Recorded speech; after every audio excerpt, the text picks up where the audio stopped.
လူတွေဟာဘလောက်ချမ်းသာဘလောက်ယာတုကြီးဘလောက်ပဲဒီပစ္စည်းဥစ္စာတွေပေါ့မျက်လုံးလေးနှလုံးမမိတ်ခင်ပဲပိုင်ဆိုင်မှုတွေရှိတာမျက်လုံးလေးနှလုံးမိတ်သွားတာနဲ့တပြိုင်နက်သူ့အိမ်မော်တောင်ကြာမထားတော့ဘူးအောက်ပုတ်ပလိုက်တာပဲမဟုတ်လားသူ့ပိုင်နာရောတစ်ခုရှိသေးလားမရှိဘူးရှိတာတွေအကုန်ချုပ်ယူလိုက်မှာနော်ဒီတိုင်းပြစိတ်နဲ့ကနားမှာပန်းရင်ပါသွားမယ်မအောင်မေ့လေးနဲ့ဖြုတ်ယူမဲ့လူတွေကအစင်နဲ့သူစီမှာပါသွားတာတခုမှမရှိပိုင်ဆိုင်မှုတွေအားလုံးနောက်ဆုံးကတခုမှမရှိအဲ့တော့ကိုမပြောနဲ့အထက်တယူဇနာအောက်တယူဇနာအာနာသက်ဆင်းနဲ့ဓမ္မတော်ကဝိညာဉ်ကြီးတောင်ပါပဲနော်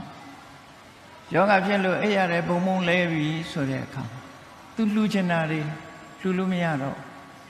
ပရမတော့ရွှေခွက်တွေလှူလိုက်ငွေခွက်တွေလှူလိုက်တန်မိုးရှိတဲ့ပစ္စည်းတွေလှူနောက်ပိုင်းကျတော့သူခိုင်းတာဘယ်သူမှမလုပ်တော့သူခိုင်းတာအရင်တော့ကတော့ဘယင်းဆိုရင်ကြောက်ကြရတယ်သူခိုင်းတာကိုမငြင်းရဲဘူးအေးရတယ်လဲနေပြီဆိုတဲ့အခါကျတော့သူခိုင်းတာတယောက်မှလုံးဝလူဖြစ်တော့သူဟာအာနာလက်မဲ့ဖြစ်သွားသူလှူလို့ရတာလေးကဘာတော့ဆိုရင်ဆေးဆရာကနေပြီးတော့နော်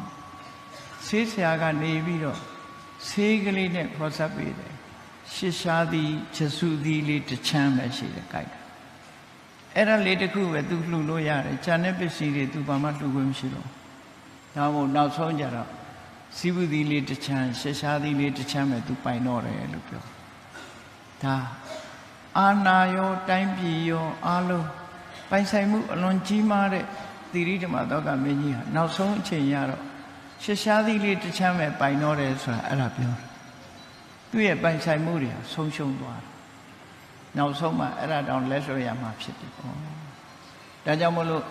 အဲ့ဒါတွေအတွက်အချိန်ပေးနေတာဟာတန်ဖိုးရှိတယ်လို့ပြောလို့မရဘူးကိုကြိုးစားရှာတဲ့ပစ္စည်းတွေဟာမျက်လုံးလေးနှလုံးမမိတ်ခင်လေးပဲအသုံးချမှာဖြစ်တယ်မျက်လုံးနှလုံးမိတ်သွားတာနဲ့တပြိုင်နက်ကိုယ်စီကအကုန်သိမ့်ယူဖြုတ်ယူသွားကြမှာပဲအဲ့တော့ဖြုတ်ယူလို့မရဘူးသိမ့်ယူလို့မရတဲ့ပစ္စည်းကဘာတွေတုံးဆိုရင်သီလဆိုတဲ့ပစ္စည်းနော်တတ္ထာဆိုတဲ့ပစ္စည်းအဲ့ဒါတော့ဖြုတ်ယူလို့တတ္တံသီလ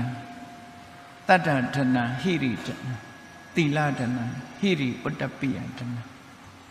တုဒ္ဒဒနေသသာဂောသပညာဝေတတ္တမံဒနံလို့ခေါ်တယ်တကယ်ကိုယ်ရင်တဲ့နှလုံးထဲမှာရှိတယ်တန်ဖိုးမဖြတ်နိုင်တဲ့တရားစာသောဥစ္စာပစ္စည်းဥစ္စာတွေကကိုပိုင်နေကျန်တဲ့ရွှေငွေရတနာတွေဟာတခုမှမပိုင်ဘူးဒါကြောင့်မလို့မပိုင်တာတွေအတွက်အချိန်ဖြုံးနေခြင်းဟာကြိုးစားခြင်းလို့ပြောလို့မရဘူးဒီလိုဆိုလို့ပဲเนาะ